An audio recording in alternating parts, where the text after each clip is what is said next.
One day, George the steamroller was waiting for Percy to take him to a new workplace. George was being rude to Rheneas and Skarloey.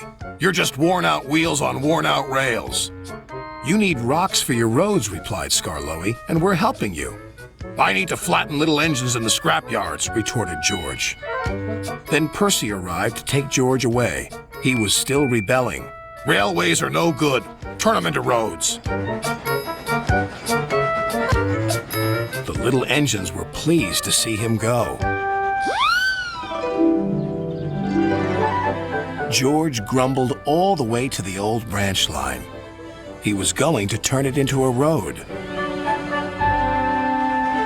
When they arrived, George was rude again. "Bumpy ride on rotten rails. I'm glad it's over." "So am I," said Percy. "Ha!" huffed George. Percy was still fuming when he met Thomas. "What's up, Percy?"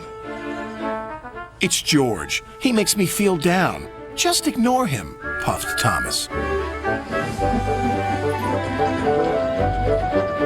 George was now enjoying himself.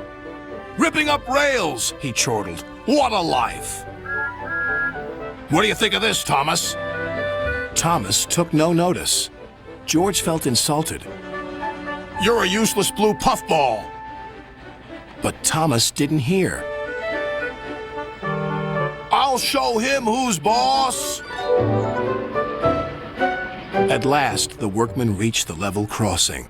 "What shall we do here?" "Tear it up, tarmac it," said George. So they did, but not properly, and George knew it. Later, Thomas was traveling home on the same line.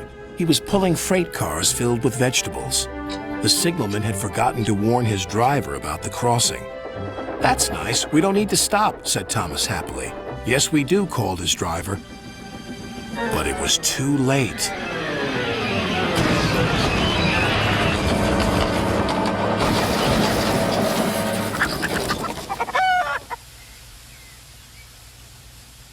Next day, Percy told Gordon all about George. "Ha!" snorted Gordon. "You're just a small engine. That's why he's rude to you. He wouldn't dare cause me any trouble." George had been taken to some yards to work. Duck arrived with a train of empty freight cars. George was blocking his way, and a car was stuck on the main line. "Let me through," demanded Duck. "You'll just have to wait," replied George. "There's no time to wait. I must clear my freight cars from the main line to let Gordon through." "Then he'll have to wait too," said George. Duck's driver went to complain to the station master, but the signalman had set the signal to allow Gordon to speed through. His passengers were singing his praises, and he was making express time.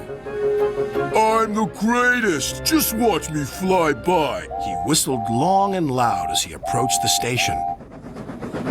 Suddenly, he saw a freight car on the line ahead. "Get out of my way!" But the freight car wouldn't move until Gordon forced it.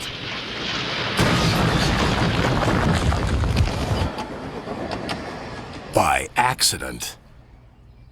Gordon was worried that Sir Topham Hatt would be cross. He was, but not with Gordon.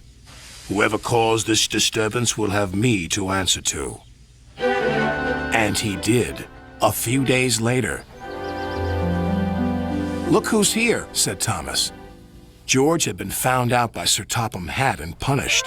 He looked miserable. "Now we'll get some peace at last," said Percy. "I want to get rolling again, but I've got to wait a whole week till I do." "And then you'll be just as rude as ever." "Eh, George?" "I hope not. Don't you?"